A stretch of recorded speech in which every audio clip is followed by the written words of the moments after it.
Ladies and gentlemen, welcome to the United Podcast. It's Larry this time. I'm Tom Free and I'm living my best life. I've been looking forward to this. I told Tom this morning, Tom, I'm going to do more solo videos. I want to ride solo without you. And Tom's like, no problem. Night off, it's all yours. So here I am. And what a day it's been for Manchester United. Absolutely nothing has happened. There is nothing to talk about. You're just going to stare at me on the screen for about 10 minutes while I waffle about absolutely nothing. Obviously, I am joking. Very busy 24 hours for Manchester United. Marcus Rashford, top of the show. Let's start with Marcus Rashford. Marcus Rashford signs a new deal for Manchester United, a 5-year deal taking him to the summer of 2028. Excuse me. Get your thoughts in. How do you feel about the Marcus Rashford deal? Now, all reports suggest £375,000 per week. There's been some reports from David Ornstein. Now, David Ornstein is nowhere near as busy as Fabrizio Romano in terms of tweets, but when David Ornstein hits, when David Ornstein tweets anything, you stand up and you pay attention because that man does not waste time. He gets straight into the facts, no nonsense. Get your thoughts in. I'm going to rip into all the news that has broken over the last 24 hours. I'm very excited for this show, so make sure you're getting involved. Justin, evening, mate. Absolutely pleasure to see you. Dion is stoked, mate. So am I. And it's not because it's a cold, windy night. It's because Marcus Rashford has signed a new deal with Manchester United. So let's start with the Marcus Rashford story. Now, I'm going to come into Maguire. I'm going to come into a whole bunch of other things. We might have a new goalkeeper, finally. I'm going to rip into all of that. But before I get started, if you're going to do us a favor, hit a like on the video. If you're happy Marcus Rashford is going to be a Red for the next 5 years, make sure to hit a like on that video. Now, Marcus Rashford. So, David Ornstein breaks the story. Marcus Rashford signs and agrees a new deal with Manchester United, a 5-year deal taking him to the summer of 2028. Now, there's no news about now Manchester United are known for having an extra year in a contract. So normally they'll have like a 1-year extension in the club's favor. No news on that so far. So we'll wait and see whether that eventuates. Now, Marcus Rashford is 25 years of age. So this will take him to his 29th birthday. A good age. You'd like to think that with that being said, when Rashford gets to the end of this deal, he'll be 29, 30. We should have a good idea of where his playing style will be. Now, I've had this conversation with Tom. Look, Marcus Rashford's now entering his peak years. I think he's still got another level for him to go. I think that's the challenge for him. Now, let's talk about what Marcus Rashford has achieved in his short career. 123 goals for Manchester United, 359 games. It's a good record. It's definitely not bad. And it's not quite half, not quite a goal every second game, but there's been some inconsistencies there. Obviously, season before last, he scored 5 goals. He looked out of sorts. He had the likes of Anthony Elanga starting ahead of him. So with all due respect to Anthony Elanga, that tells you where Marcus Rashford's career was. But he worked hard. He looked sharp in preseason without looking dangerous. And then gradually his confidence grew. And we saw from the World Cup onward, he exploded. He went from 9 goals to 30 goals in the season. So he came back. He scored 21 goals between January and May. And now that's phenomenal. The target for Marcus Rashford has to be, can he kick on from here? That's the challenge. This can't be the best we've seen of Marcus Rashford. I think the big contracts shows there is a faith and a reliance from Erik ten Hag that he's going to kick on. So Marcus Rashford, can he kick on? That's my question to you. If you think Marcus Rashford can score more than 30 goals, put a yes in the comments. If you don't think Marcus Rashford can score more than 30 goals, maybe put a no in the comments. Let me know what you think, because I'm really curious to see, can he back up what he did last season? And even better, can he go past what he did last season? I'm going to come in to your comments. Justin, we'll start with you, mate. Great to see you. Great for United to have locked him down. Absolutely, mate. Can't disagree. Evening, Rob. Great to see you, mate, as always. My co-host, Tom. Tom, thanks for joining us. Very kind. Now, Tom says, you'd imagine that there is a pressure applied in this deal to move him into the middle as a striker. Has to find a solution for when he can't rely on pace. This is a great point. I'll come to this in a moment. So we'll absolutely talk to that. Is Marcus Rashford a winger or a striker? Make sure you get those thoughts in. But again, if you've just joined us, I'm going to repeat the question. Does Marcus Rashford score more than 30 goals this coming season? That's what he scored last season. Will Rashford score more than 30? If you think he will, hit a yes in the comments. If you don't think he will, hit a no. And feel free to elaborate on why. Justin, how do you think he'll be deployed now that he's locked down, on the left or up front? I'll come to that in a moment, Justin. I'll absolutely come to that in a moment. Dion, a fair chunk of games, especially under Ollie, Marcus was playing injured too. Absolutely, mate. Absolutely. He did play injured. I think it was the game against Liverpool under Ollie when Ollie came in. I think that's the one that sticks in everyone's mind. From memory, Herrera went off injured. Rashford stayed on the pitch but was hurt. And I think Lingard got subbed on, but then came off with an injury. And United managed to scupper a draw. And I say scupper intentionally because, it didn't look good. And Tom, great for you to join us, mate. I don't think he has to do as well or better than this season, but he obviously needs to remain consistent in his performances. That's why I tend to disagree, Tom. I think he does have to he has to be close to that level. The thing is, I think United have shown they've shown some faith in Marcus by offering him a contract that's £375,000 per week. I imagine that puts him in the top earner bracket now at Manchester United. Now, you don't get to be the top earner and then get to, be more consistent. I think for someone like him, the output has to be high. I think you can demand consistency for someone like Diogo Dalot or Aaron Wan-Bissaka. But when we're talking about someone who plays up front, who scores goals, who's expected to score goals, and someone who has scored 20 goals or more in the last 3 out of 4 seasons, that's where I tend to differ, Tom. I would say that actually he could have poor games as long as he's scoring goals. I think that's the expectation now. When you demand a big contract like that, you have to score. Because at the end of the day, if he's putting the ball in the back of the net, no one remembers the 90 minutes. They remember the goals. And that's the challenge. Now, of course, you want consistency there. And if you can put 2 and 2 together, obviously that's the goal. No pun intended. But as long as he scores goals, that's what people will judge him on. They won't judge him on consistency. As much as I'd like to, while I agree with your sentiment, he has to score. Dion saying, I believe he'll hit around 30. Mount will feed him. That's a good point. I think with Mount and Bruno in the team, it makes United more dangerous and it makes Marcus more dangerous. It means you got more creative players in the team who could probably find Marcus Rashford. So I'm going to come back to Tom, my co-host's comment. And I think it's a valid point because Tom and I have discussed this off air, but we might as well discuss it on air. You'd imagine there's a pressure applied in this deal for him to move into the middle as a striker. Now, this is a really, really valid point, and I'll tell you why. Rashford and the way he plays is very reliant on pace at the moment. So if Marcus is reliant on pace, that's all well and good. But there comes a point in your career where you're either one major injury away or you'll simply reach an age where that pace seems to escape you. Now, Marcus, thankfully, and obviously we've all got our fingers crossed that he can stay injury-free. But if either of those two things were to happen, so let's say, let's not forget, Marcus has played a lot of football. Even he's come in at 18, but he's played a lot of football. And when you're playing at that intensity, at that level, you tend to see players dip off quicker than later in that case. Now, Cristiano Ronaldo is probably the exception to the rule. Ronaldo maintained a high level of speed, or what you'd call a quick player, well into his 30s, it has to be said. Now, the lasting image of Ronaldo for Manchester United fans is the player who sat in front of Piers Morgan having a whinge. But Ronaldo, even well into his 30s, at 33, 34 years of age, at Juventus, was still being, to an element, reliant on his pace. Now, he had to change his game a little bit, but there was still a reliance on his pace. Now, we saw, even with Ronaldo, now Ronaldo moved into a central sort of player, but didn't play as a traditional number 9, and you saw the fall off for Ronaldo. The fact, once he lost that yard of pace, now let's think, I think Ronaldo's a really good example here. Let's think back to Ronaldo's first game back for Manchester United against Newcastle. His second goal in the Newcastle game, he actually bursted past the centre-back.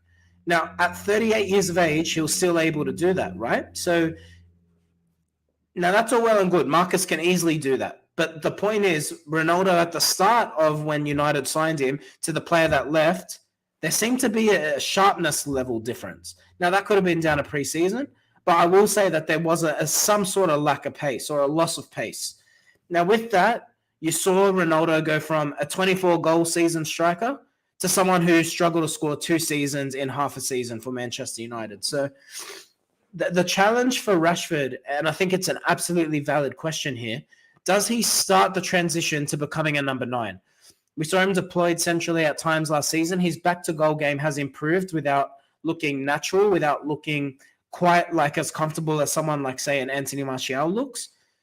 Is there a view for Rashford to become the number 9? I think it's a very valid question. And will that happen? Again, is a very valid question. Tom Coburn, Rashford has shown he can play striker at times, but he's not at his best there. He often drifts to the wing position anyway. So you absolutely need a number 9 who can stay central. Yeah, you're right. You're right, Tom. And that's the thing. Rashford's not that player today, but in 3, 4, 5 years' time, does Rashford need to start evolving his game to become a central number 9? Because he's that kind of player where I think he's world-class right now. But if he loses his pace, I don't think he's a world-class player anymore. So he needs to start adding elements to his game from now as a central number 9, so that when he's reaching 29, 30, 31, he can still be as good. He can still be a Manchester United level player. Because the problem with him at the moment, Michael Owen is a really good example here. Michael Owen was brilliant as an 18-year-old, well into his 20s, but because he was so reliant on pace, had a couple of bad injuries. Michael Owen, once he fell off, And he didn't fall off late. He fell off in his late 20s.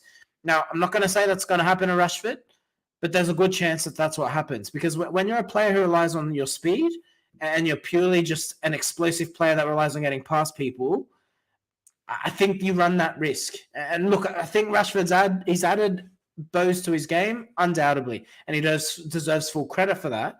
But like I said, the challenge for Rashford now is he has to continue to evolve his game. So maybe you're right, not the focal point number 9 this season, but I think more and more he will be looked to be played centrally. I imagine there is a long-term view to turn him into a number 9. And let's not forget, United are well stocked in the wide areas. Now, you can argue about the quality and the consistency of some of those players, but let's just name some of them now. Ahmad, Garnacho, Sancho, Anthony. I'm sure I'm missing one. We still don't know what's happening with Mason Greenwood. So, United are well served in the wide areas. Can Rashford potentially fill that central gap in the years to come? It's definitely a valid point, and it's a very interesting topic worth asking. Andrew, great to see you, mate. Called reading the game with experience. You read the game like a book. Thank you, mate. If that's a compliment to me, I really appreciate that.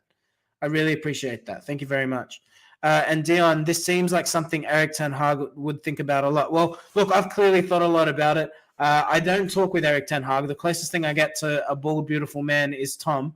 But Tom looks close enough to Ten Hag, and Tom's thought about it. So, yeah, does Rashford become a number 9 over this contract period? It's a very valid question. Get your thoughts in. Do you see Rashford as a number 9? At the start of his career, I would have said no. But the more and the maturity I saw in his game last season, I think there's every chance it happens. But that's not all the big news. I think that there's more news that came out of Manchester United today. Let's go to Andre Onana. We finally get there. Here we go. Andre Onana will be a Manchester United player. Fabrizio Romano, he's no longer staying one step closer. The steps seem to be about a chasm between Australia and Manchester, but it seems that step has now finally been closed. Andre Onana will be a Manchester United player. There's already been photos of Andre Onana presenting himself at Inter's training to say goodbye to his teammates before flying to Manchester. It looks like he'll be there for Tuesday, the UK time. So we're Monday night in Australia. So tomorrow night, I imagine Onana will be at Carrington. He will do his medical, and I imagine we'll see an announcement probably around Wednesday. So let's wait and see. But how do you feel about the Onana signing? I'm personally pumped for it. I think he'll evolve the way United play, but crucially, it's so good to see that United have gotten this business done before they go out on tour. If you think back to last season, only Terrell Malacia managed to go on tour. So Eriksen, Lisandro Martinez, Anthony, Casemiro, none of these players partook in the preseason. And we saw how slow United started. Now, the difference here is Mason Mount and Andre Onana look like they will go to the US.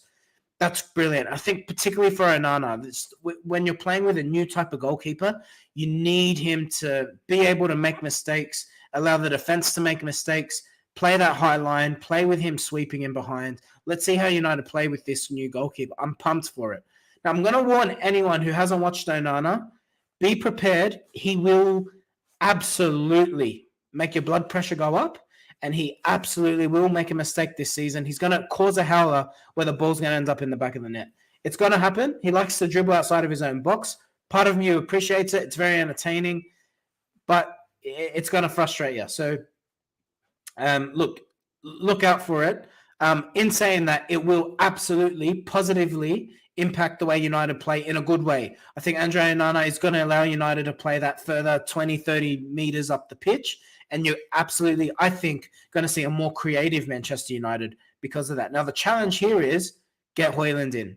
Can you get Højlund in so he can partake in some part of the tour? United still need a striker. Probably our most important position to fill this season still. Can United get that deal done? That's the absolute challenge. But I'll come back to your comments here. Tom Coburn, once again, 70% excited, 30% nervous because from what you've heard, Onana is a bit of a crazy keeper. Look, he's not crazy. I think that the problem with him, so he sweeps well. When he gets the ball to his feet, he will back himself to beat a player with his feet.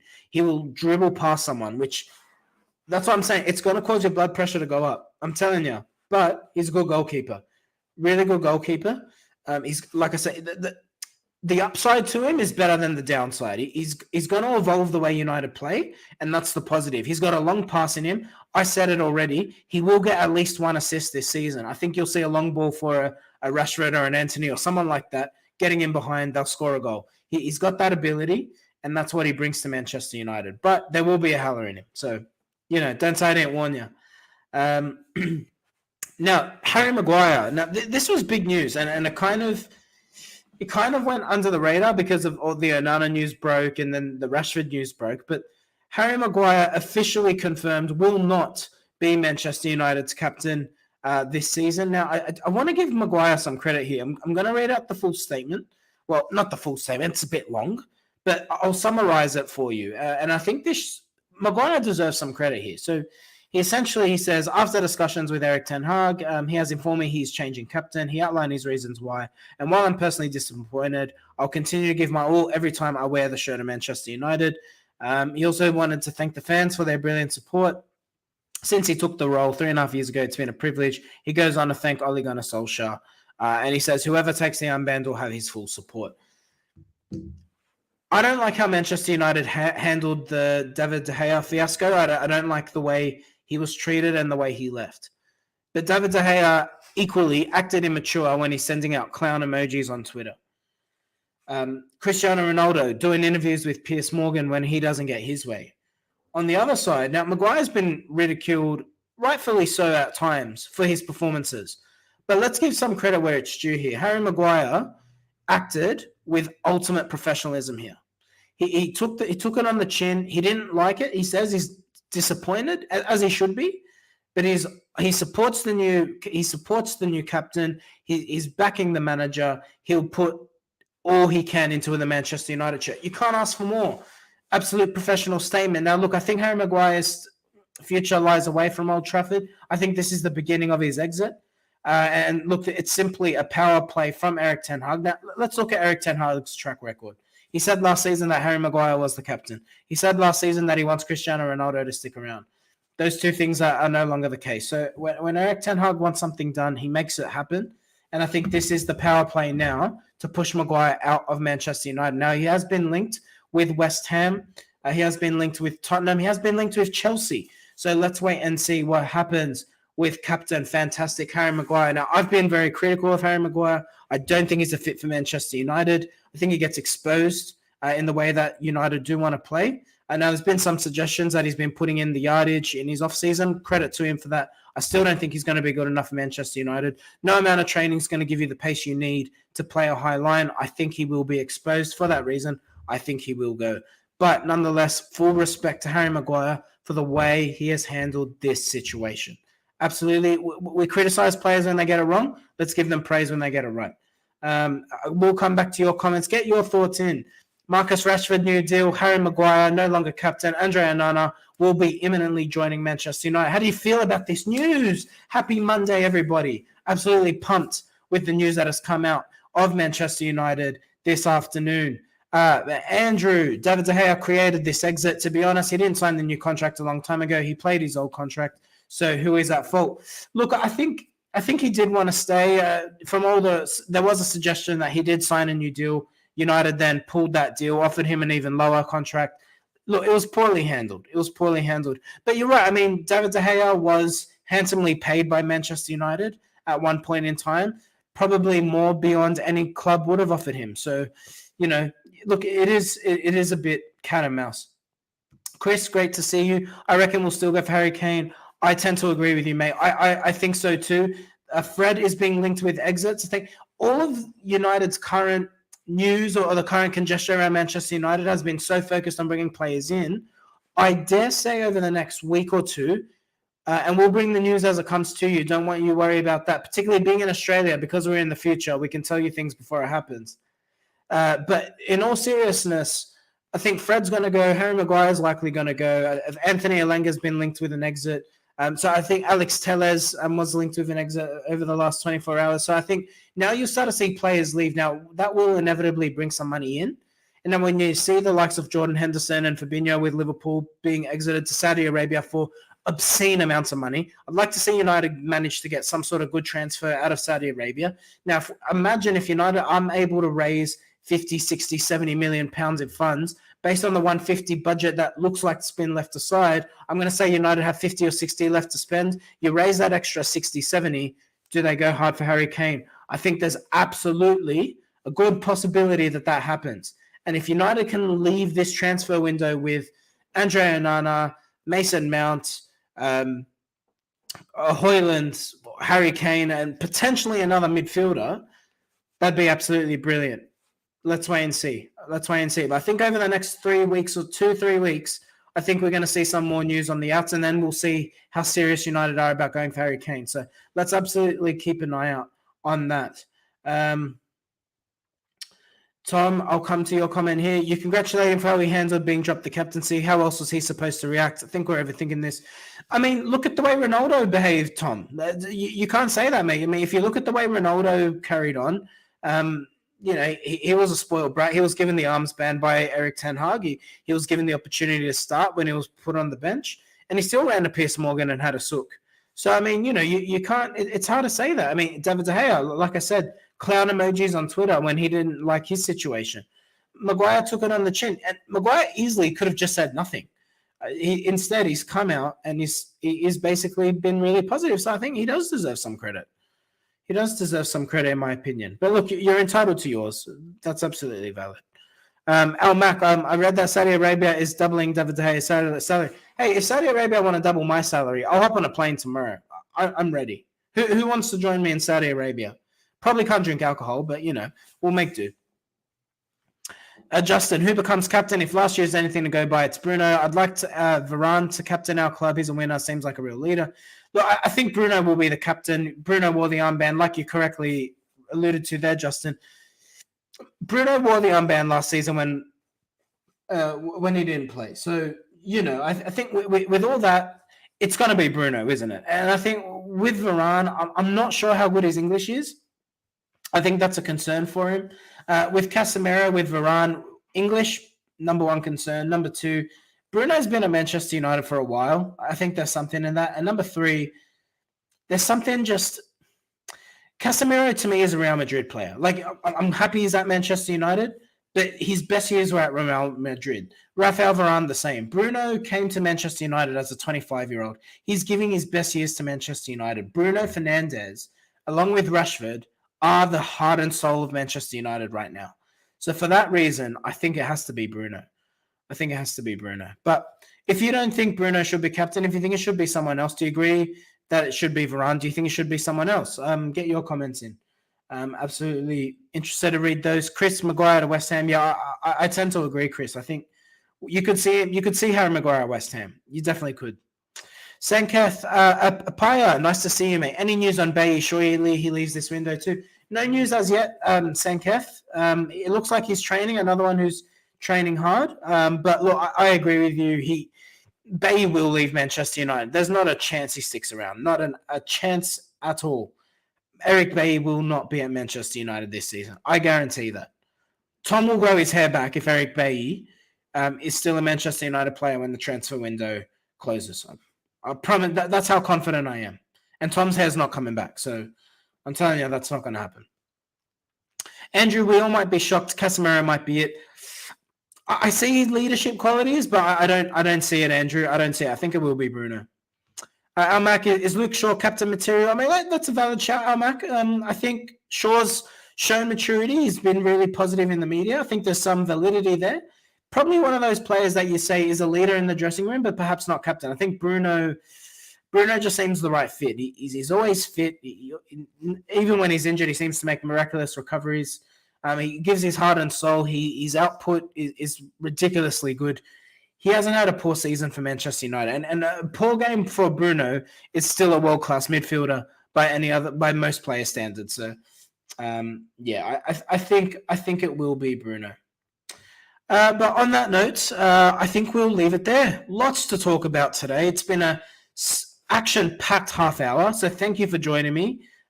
Look, how do you feel about Rashford signing a new deal? I'm pumped. I think that's brilliant news, and I like that the news has been broken before the season starts.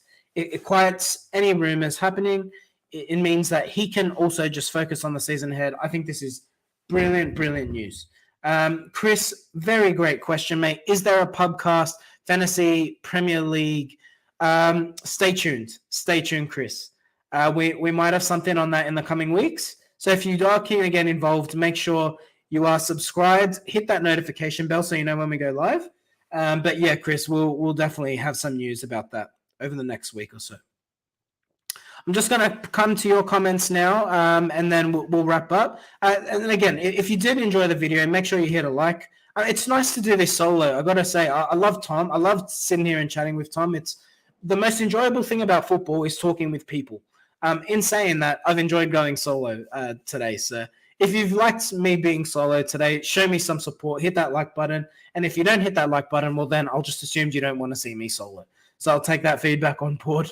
Andrew, until they get proper funds for transfer and financial fair play is all clear. I think we're stuck with some Deadwood. I think we're stuck with Deadwood either way. I mean, I don't think it's easy. Even look at Chelsea. I mean, they've brought so many players, but all their Deadwood is still there. So it's not as simple as getting rid of the players you don't want anymore. You know, it's not easy. Rashi, good news. Absolutely. And then Tom, you hear this? You're not wanted anymore. He's like, absolutely not. I love recording with Tom. I absolutely love recording with Tom. But I'm just saying, I've enjoyed going solo. So show me the support. If you want to see me solo more, hit that like button so I know that that's what you want to see. But guys, also, yep, Tom's got a very valid point. So we are on Spotify, and for our podcast, Tom and I are doing something a little bit different. So for the podcast specifically, we're trying to cover topics that probably aren't probably the best for video viewing, just something that is more of a discussion point. So Tom's putting out a podcast tomorrow. It will be focused on goalkeepers, looking back at United's Premier League goalkeepers. Healthy debate to be had there. So if you do want to listen to that, something a little bit different, that'll be out on all your podcast apps tomorrow morning. So probably from around 8 a.m. Tom, if I've got that right, please let us know. But yeah, so that'll be around 8 a.m. So if you're interested in that, it'll be a great debate. So make sure you are subscribed to your podcast app. But if you love us, this is the primary place to be. So make sure you hit that subscribe button. We're on our way to 2,000 subscribers. We'd love to achieve that before the start of the season. So if you can show us that support, that would be absolutely brilliant. And look, when we hit 2,000, who knows? Maybe a little giveaway to show our appreciation. So if you're subscribed, you'll hear all about that. Fantasy Premier League, all that news, it will be on the way. And look, like I said, Australia, we're in the future. We're ahead of England. So we know the news before it becomes news. We are in the future. Funny how the world works. It just works that way. Just trust me on that. Nonetheless, if you're pumped about Rashford, if you've enjoyed the video, hit a like, subscribe if you're new. Thanks for joining us, and we'll see you soon. Cheers.